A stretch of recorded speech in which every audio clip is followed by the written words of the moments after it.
Hello friends, कैसे हैं आप सब। मैं इस वीडियो में पहले तो मार्केट कंडीशंस के बारे में कुछ डिस्कशन करूंगा। उसके बाद टोटल 5 स्टॉक्स के बारे में डिस्कशन होगा, जिनके बारे में मैं पहले भी बात कर चुका हूं, लेकिन अभी उनको दोबारा देखना जरूरी है क्योंकि करंट मार्केट कंडीशंस काफ़ी चेंज हो गई हैं उस टाइम से जब मैंने उन स्टॉक्स को डिस्कस किया था। तो चलिए स्टार्ट करते हैं आज का वीडियो। सबसे पहले तो जो मेरा चैनल का नाम है वो है investing journey with Yogesh.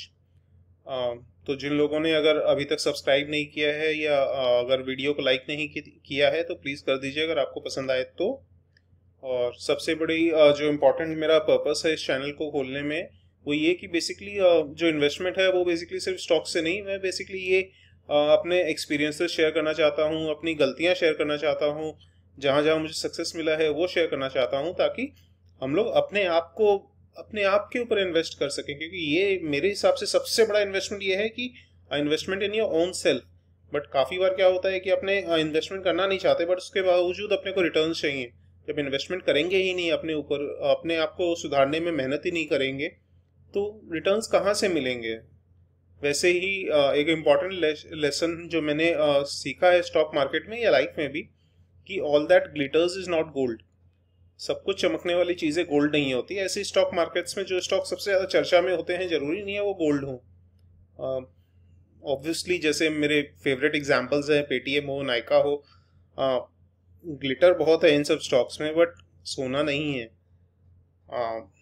Gold क्यों नहीं है? पेटीएम तो खैर मुझे पसंद ही नहीं है। नायका कंपनी बहुत अच्छी है, बट आगे डिस्कशन करेंगे कि वो गोल्ड क्यों नहीं है, स्पेसिफिकली उसके वैल्यूएशन के कारण। और काफ़ी बार क्या हो रहा है, अभी मुझे कुछ कमेंट्स मिलते हैं, अभी नया नया चैनल है तो ऑब्वियसली थोड़ा बहुत धक्का लगता है मुझे जब स्पेसिफिकली नेगेटिव कमेंट्स मिलते हैं। बट पहली बात तो ये, अगर आपको मेरे वीडियोस की लेंथ ज़्यादा लगती है तो कोई नहीं, आप स्किप कर करके देख सकते हैं, कोई ज़रूरी नहीं है आपको पूरा वीडियो देखना। और फिर भी अगर आपको लगता है कि कोई वैल्यू एडिशन नहीं हो रहा तो आप मत देखो, चैनल अनसब्सक्राइब कर दो। बेसिकली अगर मैं उन व्यूअर्स को टारगेट नहीं कर रहा जिनको बेसिकली सिर्फ स्टॉक्स के नाम चाहिए। अगर उनको सिर्फ स्टॉक्स के नाम चाहिए तो प्लीज़ आप किसी और चैनल पे चले जाए। मैं सिर्फ स्टॉक्स के नाम नहीं बताता, क्योंकि मैं चाहता हूँ आप लोग लर्न करें और लर्न करके इंडिपेंडेंट बने। अगर हमेशा यही सोचते रहेंगे कि स्टॉक्स के नाम मिल जाए या उसके बाद अपने उस स्टॉक में इन्वेस्ट कर दें और फ्यूचर में रिटर्न मिल जाए, तो भैया आप ये मान लीजिए कि कहीं ना कहीं आपका लॉस ही होगा लॉन्ग टर्म में। और एक और कई बार मेरे चैनल को जज किया जाता है based on number of views and subscribers. और सबसे ज़्यादा सरप्राइजिंग तब लगता है जिन लोगों ने अभी तक खुद कभी यूट्यूब अटेम्प्ट ही नहीं किया, वो जज करते हैं। पहली बात तो ये चैनल मैंने 25 दिसंबर को स्टार्ट किया था, तो ऑलमोस्ट 2 मंथ्स हुए हैं। 2 मंथ्स के हिसाब से number of subscribers quite decent है। जो लोग स्टार्ट कर चुके हैं या यूट्यूब जानते हैं वो समझते हैं कि 2 मंथ्स में 1500 सब्सक्राइबर्स मिलना आसान नहीं होता है। और व्यूज़ अभी थोड़ी कम है, बट ऑब्वियसली वीडियोस की जो लेंथ है उसके हिसाब से वॉच टाइम जो है वो मेरा अच्छा खासा आ रहा है, तो मुझे टेंशन नहीं है। अगर मैं मेरी जो फोकस है उस पर बना रहूँगा तो भैया ठीक है, चैनल सक्सेस होगा या नहीं होगा उससे कोई फ़र्क नहीं पड़ता। एटलीस्ट मेरे दिल में तसल्ली ये रहेगी कि मैंने पूरी तरीके से अटेम्प्ट किया। और why I talk about so many things, because business जो है वो भी इंसानों से ही बना है, and business does not operate in a vacuum. ये चीज़ बहुत ज़रूरी है समझनी। बिजनेस एक सोसाइटी, एक इकनॉमी में ऑपरेट करता है, तो वहाँ पे पूरी दुनिया में क्या हो रहा है, आपके आसपास क्या हो रहा है वो समझना बहुत ज़रूरी है। क्योंकि कौन सी चीज़ से किस बिजनेस के ऊपर इम्पैक्ट आएगा वो नहीं समझेंगे तो आप हमेशा टेंशन में रहेंगे। काफ़ी लोगों का शॉर्टकट पे तो ज़्यादा ही फोकस होता है। ऑब्वियसली सब कहीं ना कहीं कभी ना कभी शॉर्टकट्स अपनाते हैं, बट हमेशा ये सोचना है कि शॉर्टकट से ही अमीर बन जाएं। जैसे मैं कुछ लोगों को जानता हूँ जो सिर्फ शॉर्टकट्स से ही पैसा कमाना चाहते हैं, बट अल्टीमेटली कुछ दिन कमा लेंगे या लॉन्ग रन में सिर्फ शॉर्टकट्स काम नहीं देंगे। अगर इतना ही शॉर्टकट चाहिए तो भैया एक लॉटरी टिकट खरीद लो, क्या पता आप करोड़पति बन जाएं।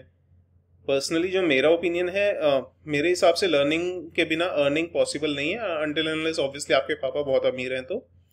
और अगर जैसे मैंने भी पहले भी कहा कि अगर एल्सवेयर चले जाइए, आपको सिर्फ नेम ऑफ स्टॉक चाहिए तो, और या आप बिजनेस भी खोलते हैं, लर्निंग इन द सेंस ये नहीं है कि सिर्फ एजुकेशन रिलेटेड। अगर आप कोई बिजनेस भी खोलते हैं, उस बिजनेस को अच्छी तरह समझेंगे नहीं, सीखेंगे नहीं, तो वहां से भी पैसा अर्न करना ज़्यादा दिन के लिए पॉसिबल नहीं है। इसमें भी शुरू में तुक्का लग जाए, बट लॉन्ग टर्म में आपको सीखना ही पड़ेगा। तो लर्निंग पे फोकस करिए।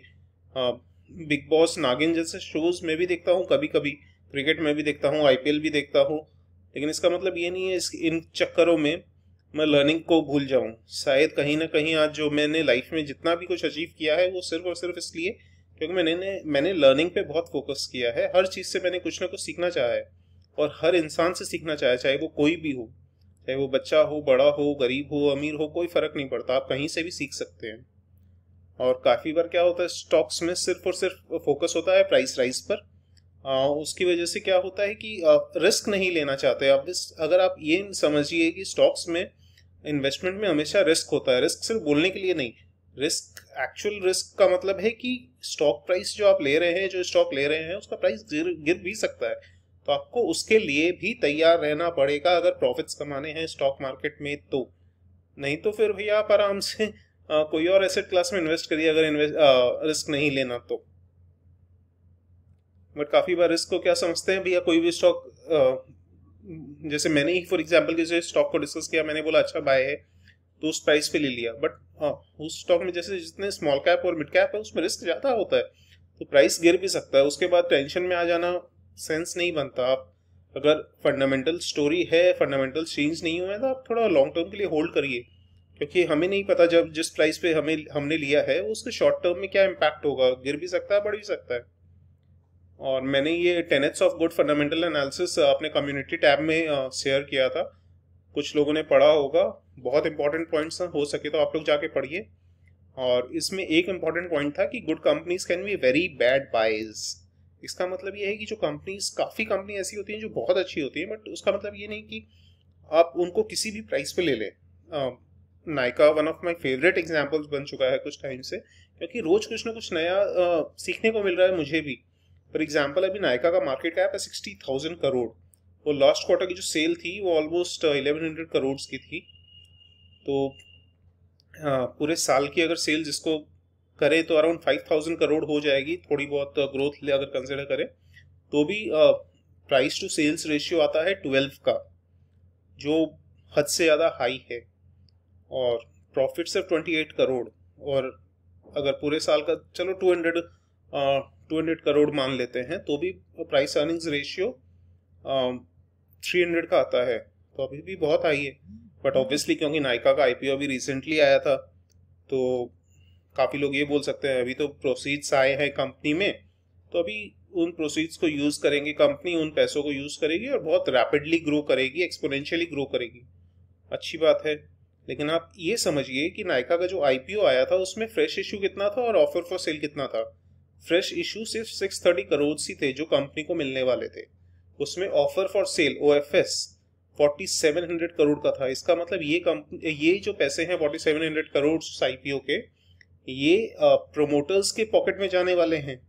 इससे कंपनी को कुछ नहीं मिलने वाला। उन्होंने अपना कुछ स्टेक बेचा है कंपनी में, कुछ शेयर्स बेचे हैं, जिसकी वजह से 47 करोड़, तो ये 47 करोड़ कंपनी को नहीं मिलने वाले। कितना ग्रो करेगी कंपनी, ऑलमोस्ट 60,000 करोड़ की है। आप कंपनी का, मुझे कंपनी से कोई प्रॉब्लम नहीं है, बिजनेस मॉडल बहुत अच्छा है, बट एक बार वैल्यूएशन को तो कंसिडर करिए। सेंटिमेंट्स बहुत हाई थे तो स्टॉक भागा। मैंने भी पर्सनली लिस्टिंग गेन के लिए लिया था, मैंने स्टडी नहीं किया था।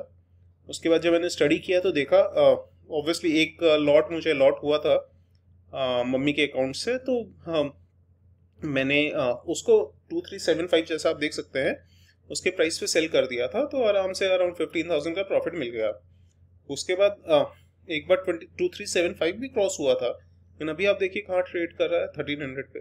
ठीक है, मार्केट कंडीशंस खराब है, लेकिन इतना ऑलमोस्ट 50% हो जाना अपने ऑल टाइम 52 वीक हाई से या ऑल टाइम हाई से, ये कहीं ना कहीं सेंस नहीं बनता है ना। अभी भी मुझे लगता है अभी भी हद से ज़्यादा ओवर वैल्यूड है। तो आप प्लीज़ खुद की स्टडी करिए नायका में एंटर करने से पहले। मार्केट्स की बात करते हैं। FIIs अगेन आज सेल कर रहे थे, DIIs ने काफ़ी ज़्यादा बाइंग की है। एडवांस डिक्लाइन रेशियो ऑलमोस्ट 1.74 का था, तो काफ़ी अच्छा था। आज सुबह ही मैंने अपनी कम्युनिटी टैब पे अपडेट दे दी थी कि बेसिकली अगर ब्रॉड मार्केट के ऊपर फोकस करिए, सिर्फ और सिर्फ निफ्टी 50 को मत देखिए। तो आज सुबह से ही ब्रॉड मार्केट काफ़ी हद तक पॉजिटिव थे, तो इस वजह से मार्केट्स काफ़ी ज़्यादा राइज भी किया आज। तो होपफुली कुछ लोगों ने देखा होगा वो अपडेट, तो ये स्विंग ट्रेडिंग या इंट्राडे ट्रेडिंग के लिए काम आता है ये सब। निफ्टी 50.81% बढ़ा है, mid cap 0.96%, 0.97% mid cap 100, small cap 0.59%। तो ओवरऑल आज मार्केट बहुत अच्छा था।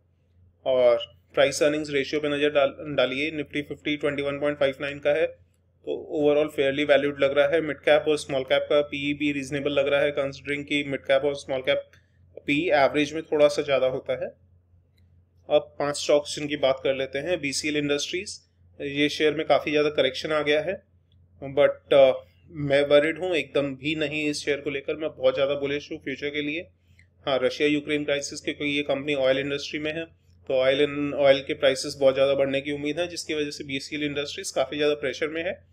बट ये रशिया यूक्रेन क्राइसिस कभी ना कभी तो ख़त्म होगा, तो उसके बाद ये कंपनी बहुत रैपिडली ग्रो करेगी। अभी भी बहुत फेयरली वैल्यूड है, या कहीं ना कहीं अंडर वैल्यूड है, तो इस शेयर को लेकर मैं बहुत ज़्यादा बुलिश हूँ। और डिवीज लैब्स भी बहुत ज़्यादा करेक्ट हो चुका है, मेरे पास ठीक ठाक शेयर्स हैं, बट पूरा फार्मा सेक्टर डाउन है काफ़ी। कोविड के बाद से फार्मा सेक्टर काफ़ी ज़्यादा फोकस में था, तो काफ़ी राइज किया, तो जो बढ़ेगा ही नहीं तो वो गिरेगा कैसे। तो फार्मा सेक्टर काफ़ी बढ़ा था, तो कोई नहीं, थोड़ा बहुत गिर रहा है या काफ़ी गिर चुका, कोई नहीं, सेक्टोरल रोटेशन होता रहता है। तो अभी भी डिवीज लैब को लेकर मुझे कोई प्रॉब्लम नहीं है। इनफैक्ट मार्केट कंडीशंस का पता नहीं, बट धीरे धीरे इसमें एवरेजिंग और कर सकते हैं, कोई प्रॉब्लम नहीं है बाय ऑन डिप्स की स्ट्रैटेजी लगा के। ऑब्वियसली अगर जैसा न्यूज़ चैनल्स, अभी पापा देख रहे थे न्यूज़ टीवी ऑन करके, तो वहाँ पे अब न्यूज़ चैनल्स न्यूक्लियर वॉर की बात करने लगे हैं। कोविड के बाद से ऐसे तो कुछ भी हो सकता है, 2-3 साल से कुछ समझ में नहीं आ रहा क्या हो रहा है, बट स्टिल एक्सपेक्टेड तो ये है कि न्यूक्लियर वॉर तो नहीं होगी, क्योंकि उस ऐसा कुछ होता है तो फिर तो बहुत ज़्यादा डिस्ट्रक्शन होगा। उसके बाद लैंसर कंटेनर्स, एक और शेयर जो one of my favourite stocks है, बहुत ज़्यादा स्मॉल कैप है, बट इसका भी वॉर की वजह से काफ़ी ज़्यादा करेक्शन आया है। अभी ये शेयर नहीं लेना चाहिए, क्योंकि ऑब्वियसली रशिया यूक्रेन की वजह से काफ़ी ट्रेड डिस्ट्रप्शंस हो गए, इंपोर्ट एक्सपोर्ट में काफ़ी ज़्यादा फर्क आएगा, तो जिसकी वजह से कंटेनर्स की डिमांड थोड़ी कम हो सकती है, तो इस वजह से लॉन्सर कंटेनर्स काफ़ी ज़्यादा करेक्ट हुआ है। उसके बाद स्टोवक्राफ्ट एक ऐसा शेयर है ऑब्वियसली जिसको लेकर मैं वरीड हो गया हूँ लास्ट क्वार्टर के रिजल्ट्स देख के। आप कितनी भी कोशिश कर लीजिए, कुछ ना कुछ एक आधे स्टॉक्स ऐसे निकल ही जाएंगे जो आप कहीं ना कहीं आपकी मिस्टेक होगी, तो मिस्टेक्स को एक्सेप्ट करिए, उससे भागिए मत। टू एन एक्सटेंट हाँ मैं वरीड हूँ, बट ऑब्वियसली सिर्फ एक बैड क्वार्टर की वजह से मैं टोटली जज नहीं करूँगा, बट मैं इसलिए वरीड हूँ क्योंकि मैनेजमेंट की जो कमेंट्री थी वो काफ़ी ज़्यादा अनसेटिस्फैक्ट्री थी, वो कोई जस्टिफिकेशन नहीं था खराब रिजल्ट्स का, तो ये थोड़ा कंसर्निंग है। बट लेट्स सी, अभी फिलहाल मैं लॉस बुक नहीं कर रहा हूँ इसमें, 1-2 क्वार्टर के लिए और वेट करूँगा, उसके बाद डिसाइड करूँगा। उसके बाद एक और शेयर ग्लोबल स्पिरिट, ये मेरी टॉप होल्डिंग है in terms of market value. ये मैंने, जो लोग जानते होंगे, मैंने पुराने वीडियोस देखे होंगे, वो 425 में मैंने लिया हुआ है, तो ऑलमोस्ट 3 टाइम्स से भी ज़्यादा हो चुका है ये शेयर मेरे लिए। अभी रिसेंटली इसमें दिसंबर का रिजल्ट काफ़ी ख़राब था, बट ऑब्वियसली क्योंकि मैंने पहले भी डिस्कस किया, ऑपरेशंस में काफ़ी ज़्यादा डिस्ट्रप्शन हुए थे। एक में फ्लड की वजह से प्लांट में प्रॉब्लम आ गई थी, एक में काफ़ी ज़्यादा रेनोवेशन चल रहा था, तो उसकी वजह से प्रॉब्लम आ रही थी। बट कंपनी मेरे हिसाब से काफ़ी रैपिडली एक्सपैंड कर रही है, एंड कोई भी फंडामेंटल्स में चेंज नहीं है, तो ऑलमोस्ट मोर देन 200% का प्रॉफिट हो चुका है मुझे in less than a year. उसके बावजूद मैं अभी कोई जल्दी में नहीं हूँ इस शेयर को बेचने के लिए, मैं इसको लॉन्ग टर्म के लिए होल्ड करने वाला हूँ। ऑब्वियसली कुछ फंडामेंटल चेंज हो जाता है, या कुछ गड़बड़ हो जाती है, या फिर फ्रॉड के एलिगेशंस वगैरह लग जाते हैं, तो बात अलग है, बट अदरवाइज कंपनी अभी भी काफ़ी फेयरली वैल्यूड है, एंड इस शेयर को लेकर मैं काफ़ी बुलिश हूँ लॉन्ग टर्म के लिए। अभी करंट प्राइस आप देख सकते हैं 1422 का है, अभी काफ़ी ज़्यादा करेक्शन आया था, ऑलमोस्ट शायद 1200 के भी नीचे चला गया था, बट सिर्फ 2 दिन में, फ्राइडे एंड मंडे, ऑलमोस्ट 17-18% ऊपर आ गया है ये शेयर।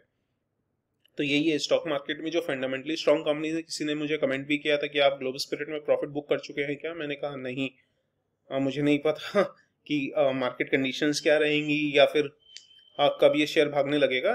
देखिए 2 दिन में इतना ज़्यादा वापस भाग गया है, तो जो अच्छे स्टॉक्स है उसमें आप इन्वेस्टेड रहिए, लॉस बुक करने की जल्दी मत करिए। हाँ, तो चलिए यहीं पे वीडियो एंड करते हैं। एंड डिस्क्लेमर, ये कोई भी बाइंग एंड सेलिंग रिकमेंडेशन नहीं था, आप लोग प्लीज़ अपना रिसर्च करिए कोई भी शेयर में इन्वेस्ट करने से पहले। और चलिए, हो सके तो ये वीडियो अगर आपको पसंद आए तो लाइक कर दीजिएगा। मिलते हैं नेक्स्ट वीडियो में। Thank you.